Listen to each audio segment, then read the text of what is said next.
Eu vou começar com um vídeo, com uma fala do senhor Alexandre de Moraes.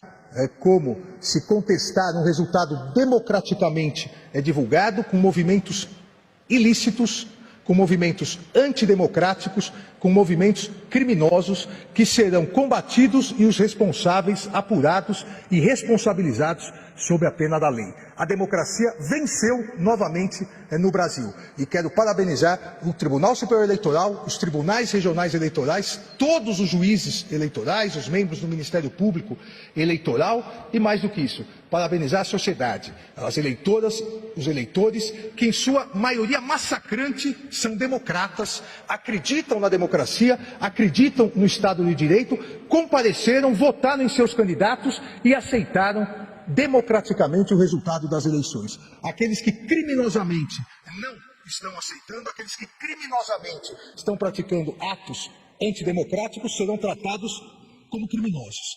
Senhor Alexandre de Moraes, eu já disse há muito tempo que a minha paciência está esgotada. O senhor está ameaçando pessoalmente cada brasileiro que manifesta o seu pensamento, que manifesta a sua consciência e que se manifesta de forma absolutamente pacífica, conforme suas convicções. O senhor está coagindo, o senhor está ameaçando, o senhor está constrangendo essas pessoas. Mas eu vou repetir essa frase que eu acabei de ouvir novamente. Frase sua, aqueles que criminosamente não estão aceitando, aqueles que criminosamente estão praticando atos antidemocráticos, serão tratados como criminosos. Então o senhor olhe para o espelho, porque criminosamente o senhor vem agindo há muito tempo. Nós estamos aceitando, eu posso não aceitar o que eu quiser, e não pratico crime. Uma grande parte do povo brasileiro, milhões de pessoas, podem não aceitar o que quiserem, sem praticar crime. O senhor diz aqueles que criminosamente estão praticando atos antidemocráticos. Onde está a definição de atos democráticos? Na sua mente, na sua cabeça? É o senhor que define? É o senhor que decide o que são atos antidemocráticos? Eu posso, pessoalmente, achar que o senhor praticou inúmeros atos antidemocráticos. Eu posso achar que o senhor praticou inúmeros atos inconstitucionais. Não é o senhor que vai dizer o que eu tenho que aceitar e que os massacrantes brasileiros que foram às urnas têm que aceitar ou deixar de aceitar. Onde estão os crimes? Quais foram os crimes que foram praticados? Aqueles que criminosamente estão praticando atos antidemocráticos serão tratados como criminosos. Tratados por quem? Quem os tratará como criminosos? Quem definirá quais os crimes que estão sendo cometidos por aqueles que se manifestam, por aqueles que se reúnem, por aqueles que protestam pacificamente? Ou haverá novamente tipificação de condutas que não constituem crime, segundo a lei, mas perante o Supremo Tribunal Federal condutas passam a constituir crimes? Segundo os critérios que o senhor adota? O senhor sabe que não é legislador. E o senhor sabe que não pode haver nenhuma conduta tipificada como crime, senão por força de lei. E quem faz lei é o Poder Legislativo, não é o Supremo Tribunal Federal. Porque esta ameaça que o senhor renova, depois de ter chamado de imbecis aqueles que usam rede social, não todos, mas disse a rede social deu voz, as redes sociais e a internet deram voz aos imbecis. Isto é postura de um ministro do Supremo Tribunal Federal? Onde é que está a tipificação criminal daqueles que se manifestam, daqueles que têm o direito de protestar, têm o direito de reunir-se, têm a liberdade de associação, que estão aqui na Constituição? Todas essas liberdades, o senhor resolve decidir se as revoga. O que se lamenta é que o Congresso Nacional fique de cócoras diante de suas decisões. O senhor está incorrendo, senhor Alexandre de Moraes, em crime de abuso de autoridade. Eu já falei aqui de casos de prevaricação, porque quem toma determinadas atitudes no exercício do poder, como funcionário público, servidor público que o senhor é, quem toma essas atitudes está cometendo crime de abuso de autoridade e, em alguns casos, de prevaricação, quando determinadas atitudes são tomadas por questão pessoal, ou por capricho, ou por interesses de terceiro. Está na lei o que eu estou dizendo.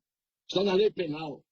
Não consigo me calar diante dessa truculência, até na forma de falar. O senhor está se manifestando na nação com fisionomia de ódio, com os olhos esbugalhados, a face crispada, falando em democracia, mas com essa expressão de ódio, de confrontação.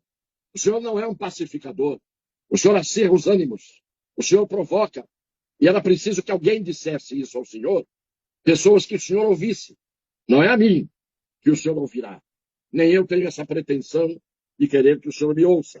Quando as facções criminosas no Rio de Janeiro comemoraram o resultado do primeiro turno das eleições, brandindo suas armas absolutamente bélicas, não são os revólveres e as pistolas de baixo calibre que são vendidas, a qual tem direito de portar cada cidadão de bem. Ali ninguém tem porte de arma. Aquelas armas não são armas fabricadas no Brasil. Aquelas armas não têm o porte permitido, nem a aquisição. E quando todos aqueles metralhavam, as suas armas funcionavam em sinal de regozijo pelo resultado da eleição, eu não vi ninguém do Supremo Tribunal Federal tomar uma atitude, dizer uma palavra. Agora, a multidão que foi do norte ao sul do Brasil, do nordeste ao centro-oeste, que foi às ruas, de forma pacífica, manifestar-se, manifestar seu inconformismo, manifestar o que quer que seja, garantida essa multidão pela Constituição e pelas leis, o senhor vem fazer ameaças. E o senhor não está sozinho nisso. O senhor não está sozinho nesse comportamento de uma alta magistratura que tinha que ser mediadora, embora não tenha essa função constitucional.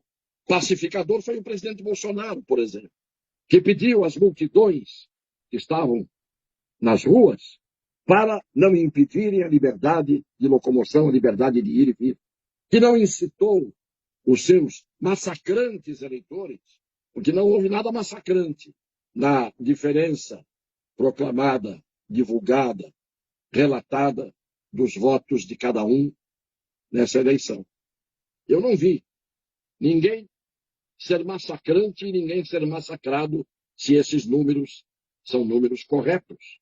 Então, a multidão massacrante de brasileiros que tem o direito de protestar, de se manifestar, tem até o direito de ir à porta dos quartéis. Por que não? Onde está o crime de alguém se dirigir à porta dos quartéis? Agora o senhor vai mandar prender milhões de brasileiros que, em incontáveis cidades do Brasil, saíram às ruas ou foram pedir intervenção? Por que o senhor não se indaga de por que o povo está pedindo intervenção? É esta a reflexão que tem que ser feita. Ao longo de pelo menos um ano para cá, houve muito motivo pelo descumprimento da Constituição e das leis para deixar o povo achando que a justiça, segundo uma grande parte, massacrante parte do povo, deveria vir dos tribunais. Há hoje, no seu pronunciamento, um constrangimento imposto ao povo brasileiro. Um constrangimento. O que é o constrangimento ilegal que está na lei penal? O que é a ameaça que está prevista na lei penal? Por eventos já ocorridos, todo mundo hoje tem medo no Brasil de ser preso por decisão de meia dúzia de detentores do poder absoluto, que não é dado a ninguém pela Constituição. Mas, por enquanto, eu digo parabéns, presidente Jair Bolsonaro, que pediu aos seus seguidores que desobstruam a passagem daqueles que têm que ter preservado o seu direito constitucional de ir e vir. Parabéns. Parabéns àqueles que, se manifestando, acabaram abrindo espaço para que liberdade de ir e vir. Uai, seu app de vídeos curtos.